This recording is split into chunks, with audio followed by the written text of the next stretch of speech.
오늘 우리에게 주시는 하나님의 말씀은 창세기 44장 18절부터 34절까지입니다. 구약성경 창세기 44장 18절부터 34절까지의 말씀, 구약성경 71페이지가 되겠습니다. 창세기 44장 18절부터 34절입니다.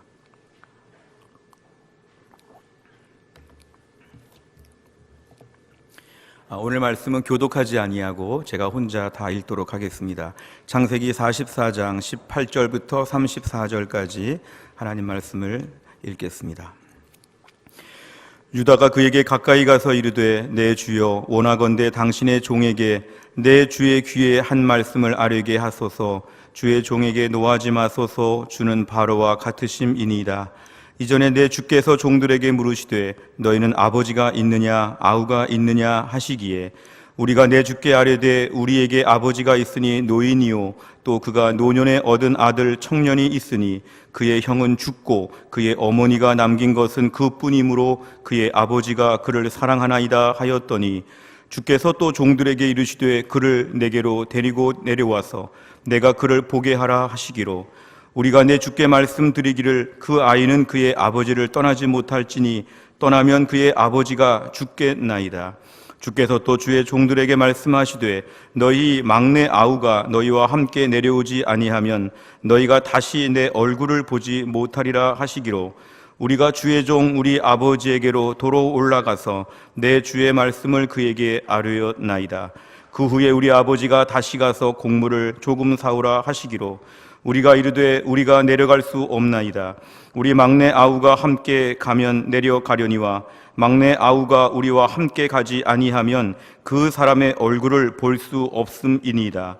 주의 종 우리 아버지가 우리에게 이르되, 너희도 알거니와 내 아내가 내게 두 아들을 낳았으나 하나는 내게서 나갔으므로 내가 말하기를 틀림없이 찢겨 죽었다 하고, 내가 지금까지 그를 보지 못하거늘 너희가 이 아이도 내게서 데려가려 하니, 만일 재해가 그 몸에 미치면 나의 흰 머리를 슬퍼하며 스올로 내려가게 하리라 하니, 아버지의 생명과 아이의 생명이 서로 하나로 묶여 있거늘, 이제 내가 주의 종 우리 아버지에게 돌아갈 때에 아이가 우리와 함께 가지 아니하면 아버지가 아이의 없음을 보고 죽으리니, 이같이 되면 종들이 주의 종 우리 아버지가 흰 머리로 슬퍼하며 스올로 내려가게 함이니이다.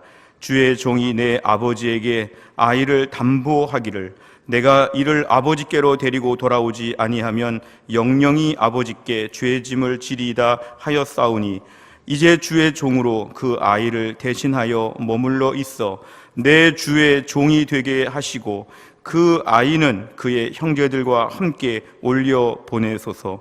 그 아이가 나와 함께 가지 아니하면 내가 어찌 내 아버지에게로 올라갈 수 있으리이까? 두렵건대 재해가 내 아버지에게 미침을 보리이다. 아멘. 기도하겠습니다. 하나님 아버지, 거룩한 주일 아침을 맞이하여 하나님께 예배를 드리며 이제 주의 말씀을 듣는 시간입니다. 하나님 말씀을 선포하는 주의 종을 성령 충만하게 하셔서 오늘의 주의 말씀을 능력 있고 권세 있게 대언하게 하여 주옵소서. 하나님, 말씀을 듣는 주의 백성들의 마음의 문을 활짝 여시고 이 말씀 가운데 주의 음성을 듣고 청종하여 이 말씀의 은혜와 축복으로 복을 받게 하여 주옵소서. 예수님의 이름으로 기도하옵나이다. 아멘. 연세대학교의 명예교수인 김형석 교수는 1920년생으로 올해 101세가 되었습니다. 그는 자신의 생애 가운데 100년의 삶을 살면서 여전히 자신의 생을 놓고 볼 때 70세 이후, 80세 이후에도 새롭게 깨닫는 것이 있고 자기는 성장하고 변화되었다고 이렇게 자신의 삶을 돌이킵니다. 그러면서 지금 101세가 되어가는 때에 인생의 최고의 절정은 언제였냐고 물어보니까 그분은 20대, 30대, 40대를 얘기하지 않고 75세가 인생의 절정이라고 이렇게 답변하였습니다. 우리 생각에는 75세쯤 되면 많이 좀 늙으셨다, 약하다 이럴 수 있는데 그분이 100년을 살고 보니까 75세가 제일 좋은 때라고 이렇게 얘기를 하십니다. 흔히 우리들은 너무 일찍 인생에 대해서 단정하고 쉽게 말할 때가 있습니다. 30년, 40년을 살았음에도 불구하고 인생을 다 아는 것처럼 함부로 말할 때가 참 많습니다.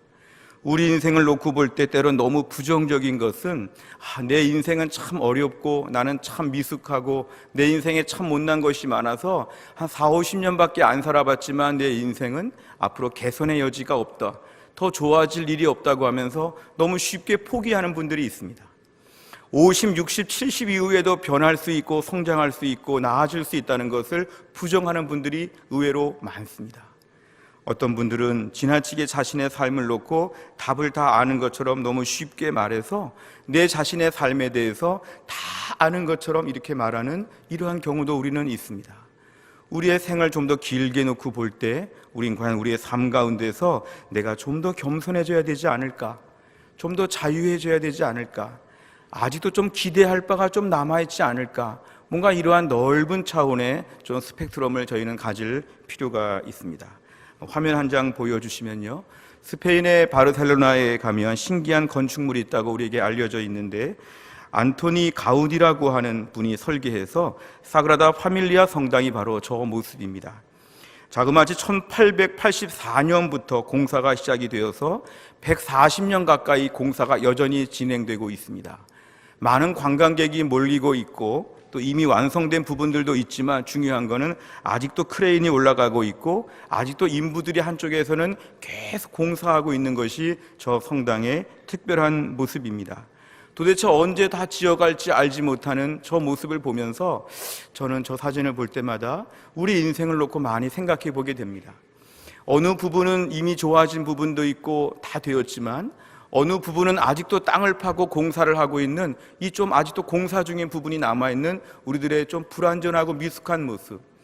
저 140년 가까이 지어도 다 못 짓는데 우리 인생은 기껏해야 100년도 안 되는 인생 가운데 우리에게는 얼마나 허물과 연약함과 부족함과 많은 것에 공사가 필요한지 모릅니다. 사실 우리는 우리 자신을 생각해 보면서 너무도 쉽게 단정할 때가 참 많지만 돌아보면 우리들은 결코 완성된 존재가 아니라는 것을 인정할 수밖에 없습니다. 우리 자신은 여전히 하나님 앞에서 아직도 모르는 것이 많고 아직도 부족한 것이 많고 뭐가 점점 나아지고 있는, 어쩌면 완성을 보지 못하고 죽을 것 같은 우린 그러한 불완전한 삶을 살고 있습니다. 그런데 이런 우리가 점점 더 변화되어 가고 있고 나아지고 있다는 것, 저는 대학생 때 하나님을 인격적으로 만나고 분명한 신앙생활을 하면서 한동안 이러한 자신감이 있었습니다. 열심히 큐티하고 열심히 말씀 보고 열심히 신앙생활 잘하면 제 자신이 짧은 기간에 다 변화될 줄 알았습니다. 제 자신의 삶 가운데서 미숙하고 부족한 부분이 쉽게 다 보완될 줄로 알았습니다. 하지만 그 대학생활 짧은 인생을 2, 3년 놓고 볼 때도 다 변화되지 않는데 그때뿐만이 아니라 그 이후로도 한 30년 가까이가 지나갔어도 여전히 다 변화되지 아니하고 한쪽에는 늘 공사가 뚝딱 진행되고 있는 이 미숙한 모습을 볼 때 좌절도 했지만 제가 은혜를 받고 나서의 변화가 있다면 그 모든 부족한 모습에도 하나님이 저를 품어주시고 사랑해 주신다는 것이 얼마나 은혜가 되는지 모릅니다. 우리 자신의 부족한 모습이 많이 있지만 하나님께서 그 부족함에도 불구하고 계속 공사가 진행 중인 우리 자신을 보면서도 하나님께서 우리 자신을 한심하고 못났으니까 좀 제명하지 아니하고 끝까지 우리를 품고 계시고 데리고 다닌다는 것이 얼마나 감사한지, 저는 이런 것을 깨닫고 나서 지금까지 이 은혜를 붙잡고 살고 있습니다. 제가 설교 시간에 자주 소개했던 스탠리 존스 선교사님, 감리교 선교사님으로 인도에서 오랫동안 선교하시고 90세 세상을 떠나신 이 선교사님의 그 순례자의 노래라고 하는 그 책은 제가 지난 겨울에 봤던 한 800페이지가 넘는 아주 두꺼운 책이었는데 중간중간에 은혜로운 구절이 너무 많아서 자주 또 몇 번씩 읽고 있습니다. 근데 그 책 중에 이러한 내용이 나와 있는데요, 그대로 원문을 옮기면 이런 것입니다. 나의 영적인 발달 단계에서 중요한 걸음이 있었습니다. 나는 사람들 속에 결점이 보이더라도 그들을 받아들이고 그들과 함께 일할 수 있게 되었습니다. 내가 결점들을 지닌 사람들을 쉽게 받아들일 수 있었던 것은 예수님께서 나의 모든 결점에도 불구하고 나를 영접하셨다는 사실을 알고 있었기 때문입니다. 이 선교사님은 자신의 삶에서 결점이 있고 부족한 사람들을 많이 봤다는 것입니다. 우리 흔히 결점 있는 사람들을 볼 때마다 어떤 마음이 있냐면 대서특필, 특종을 잡은 기자처럼 이것을 막 과대하고 부풀리려고 합니다. 침소봉대에서 막 확대해가지고 누군가에게 어떤 부족함이 있다, 이러면서 같이 일하지 못하겠다, 같은 공동체에 있지 못하겠다, 우리 막 흥분할 때가 많이 있죠. 근데 이 스탠리 존스 선교사님은 자신이 영적으로 점점점 성장해 보니까 그전에는 그런 사람들과 못 견뎠는데 성장하고 보니까 결점이 있음에도 불구하고 이 사람과 함께 지낼 수 있는 수준으로 자기가 영적으로 쑥쑥 컸다는 것을 얘기합니다. 자기 주변에 결점이 있는 분들을 얘기할 첫째는 뭐냐면 그 인도 사람들이었죠. 예수를 안 믿다가 전도를 받고 예수를 믿겠습니다, 교회를 열심히 다니겠습니다, 내가 새가족으로 등록하겠습니다, 내가 훈련을 받겠습니다, 내가 동역자가 되겠습니다, 막 결심하고 인도 사람들이 다가오는데 조금 지나가 보니까 막 도망가 버리고 기대 이하의 모습을 보이면서 완전 불신자처럼, 원래 인도 사람처럼 원래 하나님 모르던 불신자 상태로 사람들이 금방금방 바뀌어 버리니까 이게 너무 낙심하기가 쉬운 것이었죠. 정말 이 사람이 예수를 믿는 것인지, 정말 이 사람이 교회에 등록한 게 맞는지, 정말 이 사람 믿음을 내가 담보할 수 있는지 이 확신이 들지 않는 결점투성이의 그 인도 사람들과 함께 일하는 법을 배울 때 너무 힘들다는 것이죠. 제가 우리 미얀마 정은채 선교사님과 이렇게 가끔 대화 나눌 때 이런 얘기 나눴는데요, 그 미얀마 땅의 버마족들이 대부분인데 이 버마족들 외에 소수민족들은 뭐 친족이나 카렌족이나 이런 족들은 다 예수를 믿고 교회들도 만들고 다 하는데 매우 숫자가 적어서 진정한 미얀마 선교는 이 버마족들 대부분을 찾아가는 버마족들을 선교해야 한다는데요, 버마족들 신학생들을 어렵게 이렇게 불러다가 학교에서 가르치고 심지어 교회를 개척해주고 다 해주는데 불구하고 나중에 그냥 어느 날 갑자기 짐 싸가지고 도망간다고 합니다. 선교사님 내외분이 그렇게 사랑을 주고 모든 것을 다 혜택을 주고 그렇게 애지중지해서 키웠는데도 불구하고 어느 날 아무 말도 없이, 그동안에 고마웠던 말도 없고 뭐도 없고 다 떠나가지고 자기는 뭐 목사 안 되겠다고, 자기는 뭐 예수 안 믿겠다고 이러면서 하루아침에 도망가는 사람들을 볼 때마다 제일 힘든 게 그 순간이라고 이런 얘기를 합니다. 그러니까 이 결점이 있는 것이죠. 이런 사람들, 믿을 수 없는 분들과 계속 교회를 꾸려가는 것이 바로 이 스탠리 존스 선교사님에게는 가장 어려운 부분이었다고 합니다. 또 한 가지는 이런 것이었죠. 동료 선교사님들의 미숙함을 받아들이는 것이죠. 선교사님들의 편지를 보면은 선교사님들을 제일 힘들게 하는 것 중에 하나는 동료 선교사님들 중에 미숙한 분들이 있어서 어려웠다는 것이죠. 우리가 토마스 선교사님이 이 땅에 와가지고 복음을 전할 때도 중국에서 좀 힘들고 어려운 시절을 보냈다는 기록이 있는데요, 중국에서 제일 어려웠던 것이 중국 내에 있는 다른 선교사님들과의 애매하고 말 못할 만한 미묘한 갈등 때문에 매우 힘들었다는 얘기를 합니다. 우린 볼 때 선교사, 목회자, 교회 지도자 대단하게 볼 수 있지만 사실은 인간적인 허물로 볼 때 다 약점들이 있고 결점들이 있죠. 그런데 그 결점들 앞에서도 스탠리 존스 선교사님은 그 결점들을 가지고도 그분들을 품고 같이 일하는 법을 배우게 되었다고 이렇게 간증을 합니다. 실수도 있고 허물도 있는 사람들이 주변에 득실거리고 가득한데도 불구하고 그런 분들과 내가 이제는 수준이 올라가서 믿음이 자라고 나니까 다 품을 수 있게 되었다는 거. 그런데 그럴 때 가장 결정적인 건 뭐냐면은 자꾸만 의지적으로 묵상하는 것이죠. 예수님이 결점투성의 나를 품으셨다. 하나님은 결점투성의 나를 받으셨다. 예를 들어 마태복음 12장 20절의 말씀, 상한 갈대를 꺾지 아니하며 꺼져가는 심지를 끄지 아니하기를 심판하여 이길 때까지 하리니. 그동안 저 말씀 볼 때는 다른 사람들에게 해당된다고 봤는데 정말 하나님 앞에 인격적으로 믿음을 갖게 되니까 상한 갈대를 꺾지 않을 때 상한 갈대는 내 옆에 사람들이 아니라 내가 상한 갈대다. 어떻게 보면은 갈대가 상했네, 확 꺾어버려야지. 불이 다 꺼져가네, 확 꺼버려야지. 이런 마음을 갖기 쉬운데 다른 사람들을 다 저렇게 봤는데 어느 순간 저거는 나를 말하는 거구나, 하나님이 나를 상한 갈대인데도 하나님이 꺾지 않으셨구나. 내가 지금 꺼져가는 심지인데 하나님 나를 끄지 않으셨구나. 하나님이 어떻게 나를 이렇게 참으셨을까? 내가 나를 봐도 너무 한심하고 답답한데 어떻게 하나님이 나를 그렇게 참고 기다리셨을까? 이런 것을 깊이 묵상하다 보니까 주변에 다른 사람들의 부족하고 못난 걸 볼 때도 견딜 수 있고 참을 수 있는 이 맷집이 생겼다는 것이죠. 어떻게 주님이 나를 품으셨나? 이걸 묵상하니까 내 주변에 보이는 사람들 중에 미숙하고 답답한 사람들을 볼 때마다 그분들을 품을 수 있는 여유가 생겼다는 것입니다. 나 자신이 불안정한 상태에 살면서 더 이상 이렇게 막 초조하거나 안절부절 못하는 일에서 자유하게 되었다고 이 선교사님은 고백합니다. 불완전한 동료들과 불완전한 이 사람들과 함께 일하면서 낙심하거나 화를 내거나 마음의 평안함이 깨지지 않게 되었다고 고백합니다. 왜냐하면 오랜 신앙생활을 하면서 불완전한 세계에 내가 산다는 것과 불완전한 사람들과 함께 불완전한 내가 만났다는 것은 이 땅에서는 늘 결점을 참고 견디며 품는 법을 배워야 한다는 것입니다. 그럴수록 묵상은 이것이죠. 우리는 다 부족한데 주님만 위대하시다. 내 주변의 사람들과 나와 누구도 다 부족한데 하나님이 그냥 관대하시고 넉넉하셔서 품어주신 것에 불과하다.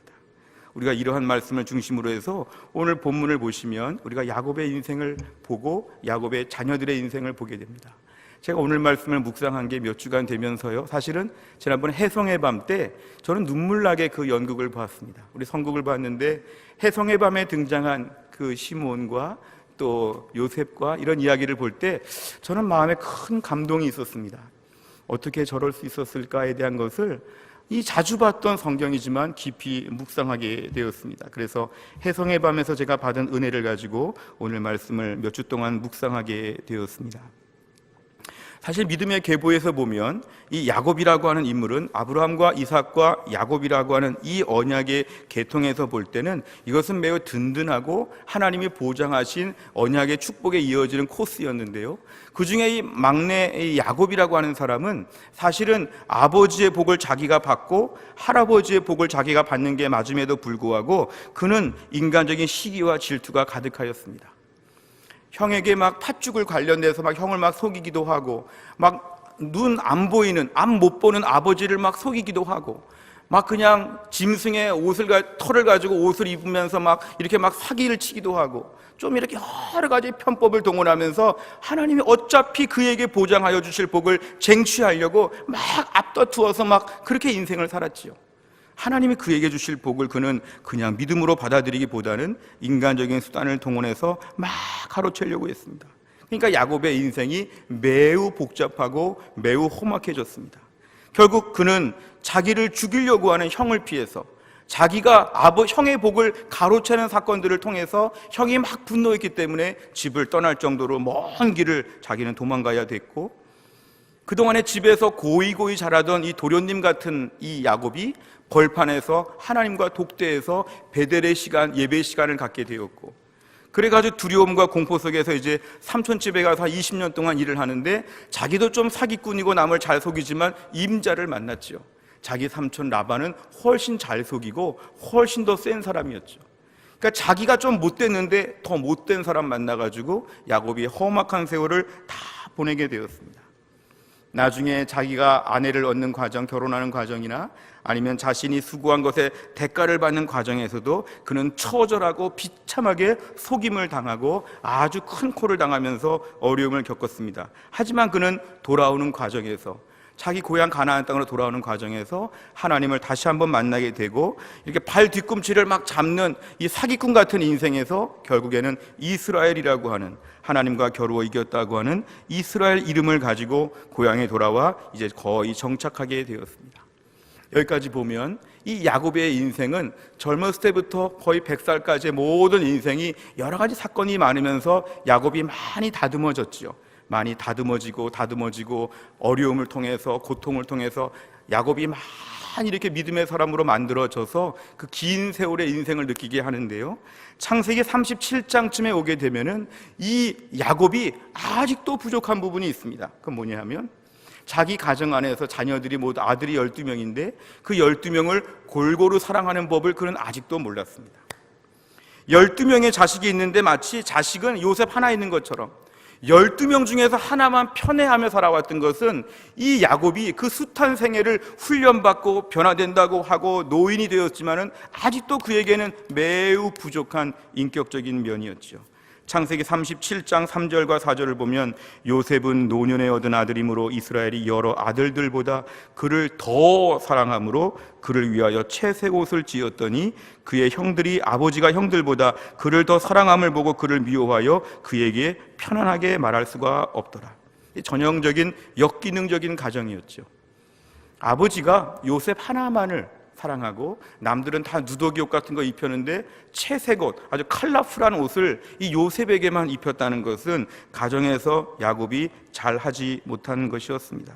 근데 하나님께서는 그 요셉이 형들의 미움을 받아가지고 먼 나라의 애굽으로 팔려가 종이 되었다가 나중에 애굽의 총리가 되는 것으로 하나님의 드라마가 그 다음 펼쳐지게 되었는데요, 이 모든 상황을 전제로 해서 이제 오늘 본문까지 이제 오게 되는 것입니다. 요셉이 애굽의 총리가 된 다음에 그 모든 지역에 극심한 궁핍, 기근, 흉년 이런 때를 맞이했을 때 그 지역 사람들은 다 애굽에 와서 총리인 요셉을 만나서 이렇게 곡식들을 사가는 일이 있었는데요, 이 야곱도 이 이스라엘 모든 그 형제들도 이 곡식을 살 때가 되어서 결국은 애굽에 나오게 되고 요셉 앞에 엎드리게 되었습니다.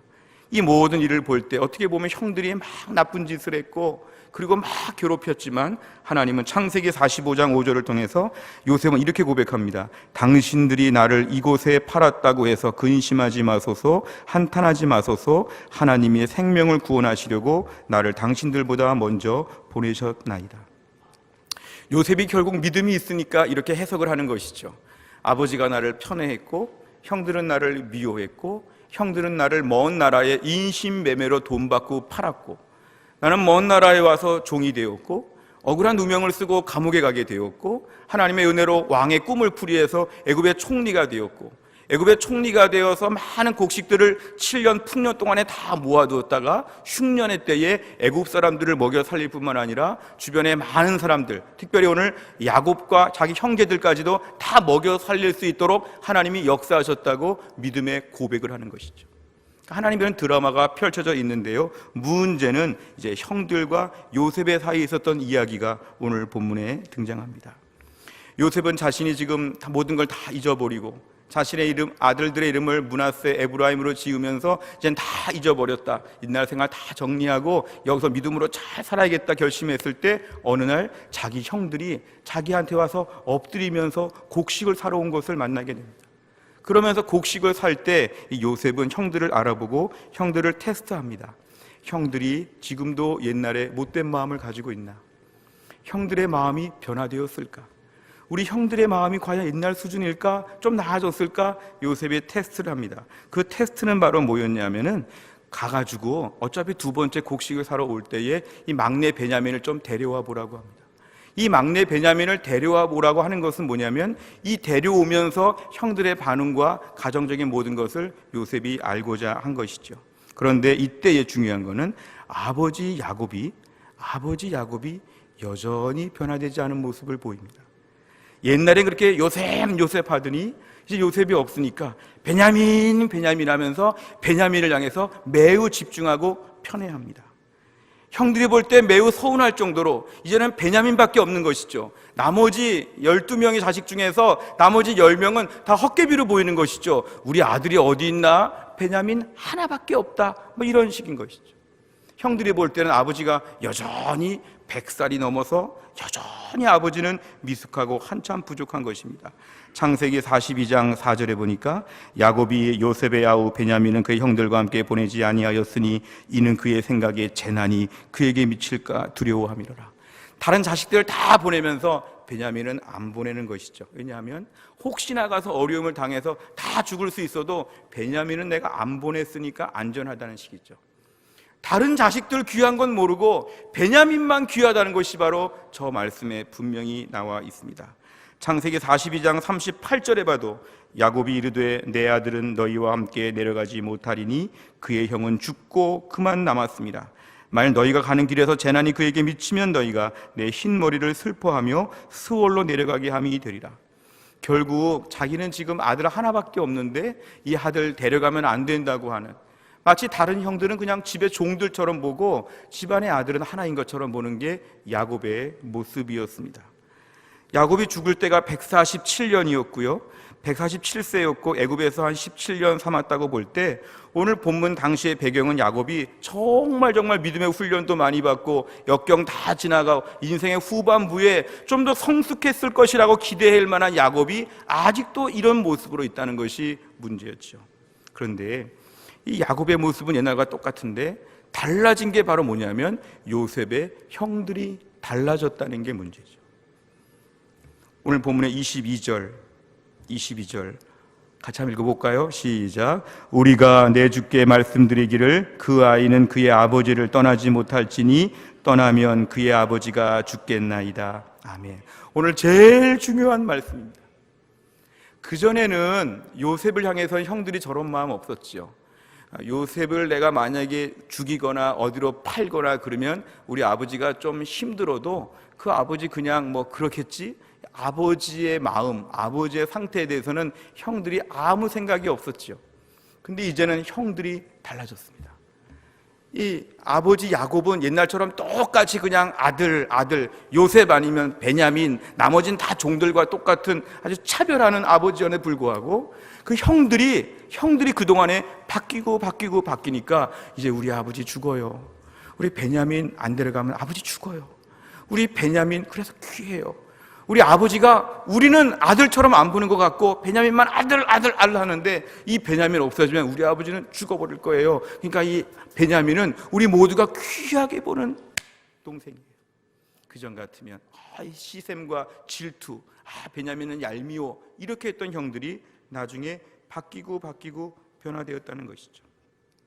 창세기 37장 32절 보면 그의 채색 옷을 보내요. 요셉이 입었던 채색 옷을 벗겨가지고 아버지에게 보여주면서 짐승의 피를 묻혀서 그냥 잡혀먹었나 봐요. 어느 짐승이 요셉을 그냥 잡아먹었나 봐요. 어떡하지요? 하면서 아버지가 펑펑 울고 속상해할 것을 전혀 개의치 않고 모르겠어요. 그냥 요셉의 옷이 아닌가요? 봐보세요. 뭐 이랬던 요셉의 형들이 변화되니까 우리 막내 베냐민 없으면 아버지가 죽어요. 우리 아버지 저렇게 되면 안 돼요. 이런 마음으로 그만큼 성장하고 성숙했다는 것입니다.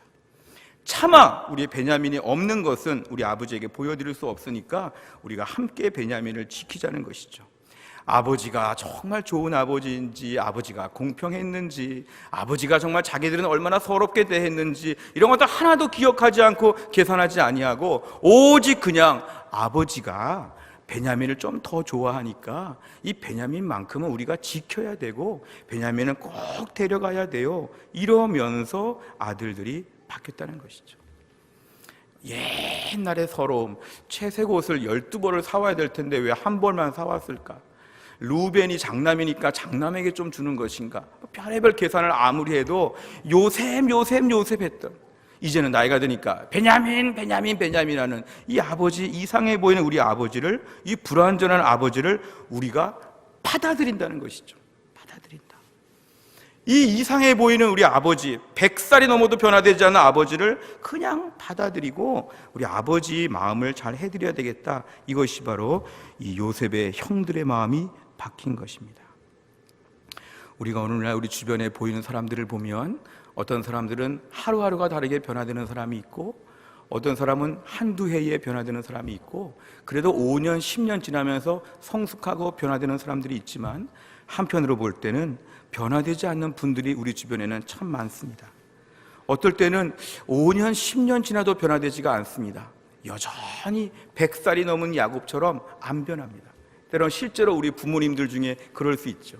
우리 부모님들이 80, 90이 넘으셨는데 여전히 완고하시고 여전히 사나우시고 여전히 말을 함부로 하시고 우리 안에 주변에 그런 분들이 있죠. 내 친구들, 교회 동료들, 내 주변에 함께 일하는 모든 사람들 중에 변화되지 않는 사람들이 있죠. 1년 전에, 2년 전에 안 변화되죠. 그런 사람들을 볼 때마다 내가 당신을 사랑할 수 없는 이유가 100가지나 됩니다. 이렇게 계속 말하게 되면 요셉의 형제들의 옛날 모습과 똑같은 것입니다. 근데 불구하고 내가 바뀌는 것이죠. 내가 이제는 당신의 그 결점들을 제가 품을 수 있을 만큼 제가 컸나 봐요. 당신이 변화되지 않으니까 하나님이 당신을 변화시켜달라고 막 기도했더니 하나님이 당신을 내버려 두고 나를 변화시키셔가지고 이젠 당신이 예뻐 보여요. 이젠 당신의 결점이 안 보여요. 이상해요. 남녀가 너무 사랑하게 되면 데이트할 때 상대방의 결점이 그렇게 안 보인다고 하죠. 뭐 흉터가 있던지 뭐가 없던지 뭐가 힘들던지 안 보이고 너무 사랑하니까 결점이 안 보이는 것이죠. 내가 이제는 당신 앞에서 옛날에는 그 결점이 너무 결정적인 큰 결점이었는데 이제 그 결점이 없는 것 같아요. 당신이 그 정도면 그래도 좋은 사람이죠. 이렇게 내 마음의 용량이 넓어졌다는 것이죠. 이게 바로 뭐냐면 결점이 있는 사람들과 함께 지내는 법을 이제 알게 되었다는 것입니다. 오늘 본문에서 야곱에 대한 모든 부족한 부분은 많이 언급이 없고 오히려 그 아버지를 불쌍히 여기고 그 베냐민을 같이 아껴주려고 하는 요셉의 형제들의 모습이 본문에서 부각되어 있습니다. 우리가 오늘 주변 사람들을 보면서 왜 당신은 안 변해요? 왜 당신은 그렇게 미숙하고 그렇게 힘들어요? 당신은 왜 그렇게 나를 힘들게 해요? 당신은 결점투성이에요? 이렇게 막 말을 할 말들이 많이 있을 때에 우리는 먼저 그 마음을 내려놓고 주님의 음성을 들어야 됩니다. 주님 뭐라고 하실까요? 디모데전서 1장 16절 우리 한 절만 더 읽을까요? 시작. 그러나 내가 긍휼을 입은 까닭은 예수 그리스도께서 내게 먼저 일체 오래 참으심을 보이사 후에 주를 믿어 영생 얻는 자들에게 본이 되게 하려 하심이라. 아멘. 보십시오. 내가 긍휼을 얻은 까닭, 예수님께서 나를 향해서 오래 참으셨다는 것. 내가 너 진짜 많이 참았다. 내가 너 진짜 오래 기다리고 있다. 너 지금 인생 60, 70 넘어도 여전히 내가 기다리고 있다. 하나님이 나를 향해서 기다리시고 품어주시고 줄 건 다 주시고 우리에게 후하게 해주시는, 꼭 누가 보면 아주 훌륭한 사람 대하듯이 하나님 우리에게 다 채워주시고 계신 것은 내가 착해서가 아니라 하나님이 참고 계신 것이죠. 너 내가 지금 오래 참고 있어. 그러니까 네가 오늘 이 정도로 건재한 것이지. 하나님 제가 좀 잘 사니까, 심지어 제가 신앙생활 좀 잘하니까, 내가 좀 훌륭하니까 하나님이 나에게 이렇게 해주시는 것이죠. 그게 아니라 내가 너를 향해서 무진장 참고 있다는 것이죠. 참고 있는 거죠. 오래 저 말씀을 묵상하게 되면 우리가 우리 주변의 사람들에 대하여 참을 수 있는 마음이 생겨납니다. 하나님이 나를 참으셨는데 나는 왜 이렇게 히스테리 증상을 부리고 있는지 막 못 견뎌하는 것은 하나님이 나를 향해서 참아주신 것을 아직 모르기 때문에 그렇습니다. 다른 말로 하면 교만한 것이죠. 하나님은 나를 향해서 마냥 참고 계시죠. 어디 외출할 때 식구 중에 하나가 그렇게 준비를 오래 해가지고 외출이 막 늦어지는 것처럼 마냥 참고 기다리는 것이죠. 하나님은 나를 향해서 돌아오겠지, 철들겠지, 달라지겠지, 더 좋아지겠지, 계속. 그런데 우리 자신은 못 견디는 것이죠.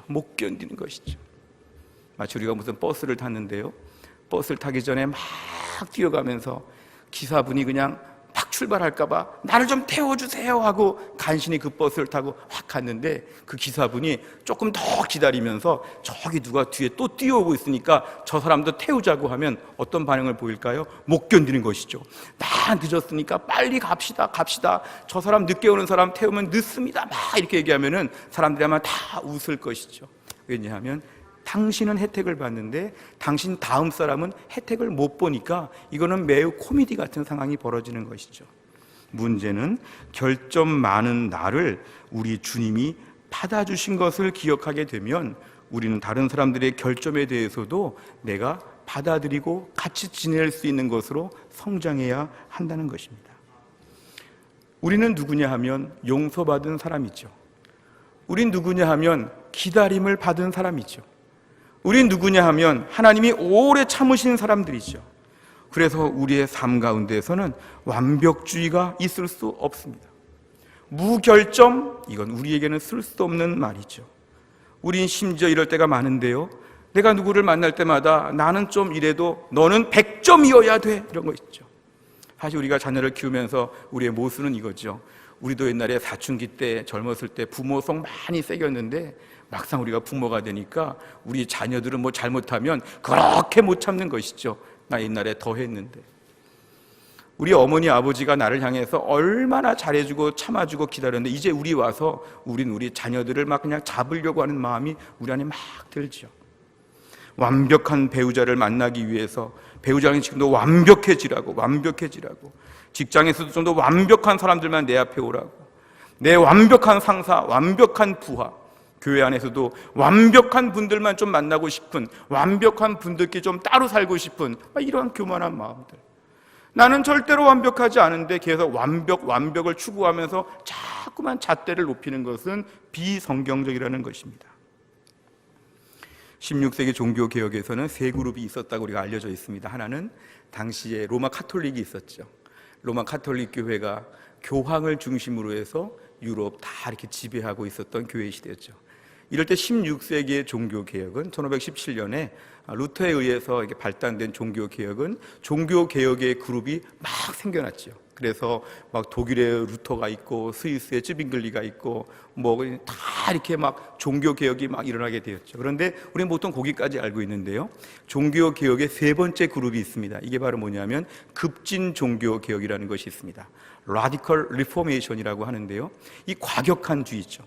뭐 독일의 뭐 민주를 중심으로 한 농민운동이거나 아니면 스위스의 뭐 유아 세례를 거부한 뭐 여러 가지 그 제세례파들이나 이 과격한 종교개혁 세력이 막 있었는데, 루터나 칼빈 종교개혁의 주류가 볼 때는 오히려 로마 카톨릭보다도 이 과격한 종교개혁파가 더 해가 된다고 해서 더 혼내고 더 이렇게 아주 처벌을 내렸던 이러한 역사가 있습니다.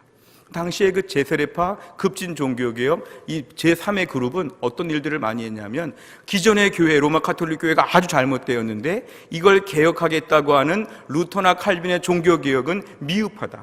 그러니까 우리가 더 순수한 교회를 우리가 만들어야겠다. 그래가지고 이들이 막 제3의 종교개혁을 일으키면서 저 광야 같은 데 벌판에다가 자기들끼리 막 공동체들을 만들었습니다. 그 공동체들의 특성을 보면은 율법적인 조항들을 많이 만들고요, 이거 하나만 어기면 오늘 날짜로 제명됐어요. 제명되는 거죠. 뭐 하나만 어기면 우리 공동체에서 아웃입니다. 그러니까 막 사람들이 어떻게 보면 순수하고 고결하고 아주 무흠하고 깨끗한 사람들만 모인 것 같지만 공동체가 매우 불안하고 서로가 막 오호 감시제죠. 막 누가 잘못한 거 없나? 매일 모일 때마다 오늘은 누구를 아웃시킬까? 막 이런 것이죠. 하나님 말씀의 은혜, 충만함 이런 것들 다 없는 가운데 이 제3의 그룹에 모인 공동체들은 좋게 보면 아주 순수하지만 나쁘게 보면은 계속 섹트로 분열되는 것이죠. 또 때려치고 또 나가고 우리 공동체는 더러워서 못 있겠어. 더 깨끗하게 만들어야 돼. 더 깨끗하게 만들어야 돼. 이런 공동체들이 많이 생겼는데 결론은 그 세기가 지나지 않아서 거의 다 없어졌습니다. 왜냐하면 복음의 내용을 잘 모르는 여러 가지 과격한 것이 결국 공동체를 자꾸 분산시켰다는 것이죠. 우리가 오늘날도 이럴 때가 있습니다.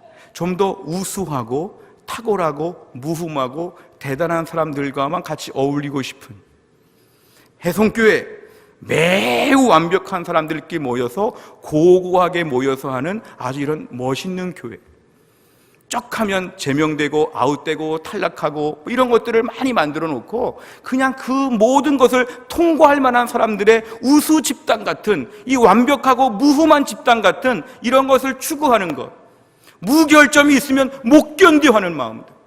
그런데 성경은 그렇게 우리를 가르치지 않습니다. 우선 내 자신이 결점이 많고, 그리고 두 번째, 예수님께서 결점 많은 인생들을 품어주셨고 결정적으로 예수님께서 나를 받아주신 걸 기억하면 우리는 결점이 많은 사람들과 함께 교회를 이루어 나가는 것을 받아들여야 된다는 것입니다. 완벽주의는 그래서 거의 이단에 가까운 것입니다. 완벽주의는 절대로 이 땅에서 뿌리를 내릴 수 없는 것은 복음에 대하여 막아버리기 때문에 그렇습니다. 결국 우리는 교회 안에서 끊임없이 이런 말씀들을 묵상해야 되죠. 마태복음 5장 23절 24절, 그러므로 네가 제단에 제물을 드리려고 하다가 내 형제나 자매가 네게 어떤 원한을 품고 있다는 생각이 나거든 너는 그 제물을 제단 앞에 놓아두고 먼저 가서 내 형제나 자매와 화해하여라. 그런 다음에 돌아와서 제물을 드려라. 하나님께 예물을 드리고 제사를 드릴 때 우리 안에서 이렇게 결점이 있다고 해서 자꾸 다투고 불편한 마음이 있으면 하나님이 그 예배 안 받으신다는 것입니다. 결국 우리가 오늘 분명히 알아야 될 것은 내 결점을 인정하고 다른 사람의 결점을 품고, 내 결점 때문에 막 히스테리를 부리지도 말고, 다른 사람의 결점 때문에 막 분노하지도 말고, 연약한 인생들이 모여서 하나님을 섬기기 때문에 이 은혜를 붙잡게 될 때 우리가 오늘 온전한 하나님의 은혜를 깨닫게 된다는 것입니다. 오늘 우리 주변에 대단한 사람들과 함께 있고 싶은 마음들은 허영심이고 교만함입니다. 우리 안에서 믿음이 성장하고 있는 증거는 이것입니다. 결점이 많은 사람들과 함께 지낼 수 있는가? 우리 전도회, 우리 다락방, 우리 교회 안의 모든 부서들, 우리의 가족, 우리의 직장, 이웃, 내 삶의 주변의 사람들, 결점이 보임에도 불구하고 그 결점이 보이는 분들과 함께 예수님의 십자가의 사랑을 붙잡고, 나도 죄인이요 당신도 죄인이요 우리 모두가 은혜로 삽니다, 이렇게 믿음으로 고백하게 되면 이것이 바로 뭐냐면 우리의 믿음이 성장한다는 증거입니다. 오늘도 우리의 삶 가운데 결점이 보이는 사람들이 옆에 많이 있습니다. 이 결점이 보이는 사람들과 함께 지내면서 우린 십자가 앞에 나아가야 합니다. 주님, 어떻게 우리를 받아주셨습니까? 저 사람의 모습을 볼 때 주님이 나를 보시고 안타까워하실 것이 오늘 아주 생각이 납니다. 주님, 내가 오늘도 결점투성의 인생인데 주님 나를 받아주셨으니 결점 많은 사람들과 함께 믿음으로 살아가는 법을 배우게 하여 주옵소서. 남은 인생 우리에게 모든 성도님들, 우리 모두에게 결점을 품고 함께 사랑으로 끈끈이 묶여질 수 있는 이런 축복을 다 받을 수 있기를 주의 이름으로 축원합니다. 기도하겠습니다. 하나님 아버지, 오늘 말씀 앞에 결점이 보이는 사람과 같이 지낼 수 있냐고 하나님이 우리에게 물어보십니다. 하나님, 우리는 결점이 많으면서도 남들의 결점은 견디지 못하고 남들의 결점 앞에서 흥분하고 화를 낼 때가 참으로 많습니다. 오늘 요셉의 형들이 아버지 야곱의 여전히 변화되지 않는 그 편애와 그 차별의 마음 앞에서도 그 아버지를 슬프게 하지 말아야겠다고 하는 마음으로 이들이 변화된 것처럼 우리의 마음이 변화되게 하여 주옵소서. 우리 주변의 사람들이 다 완벽하게 변화되기를 늘 기대했던 마음을 회개하게 하여 주시고, 변화되지 않아도 내 아들, 내 딸, 내 교회 식구, 내 직장의 동료 사랑으로 품을 수 있도록 저희가 성장하고 저희가 변화되게 하여 주옵소서. 앞으로 주님 나라 갈 때까지 평생 많은 사람들을 만나야 될 텐데 결점이 많을수록 자꾸 아웃시키지 아니하고 그 사람들을 볼 때 십자가의 사랑을 다시 한번 붙잡고 눈물로 품을 수 있도록 저희가 어서 성장하게 하여 주옵소서. 모든 말씀을 예수님의 이름으로 기도하옵나이다. 아멘.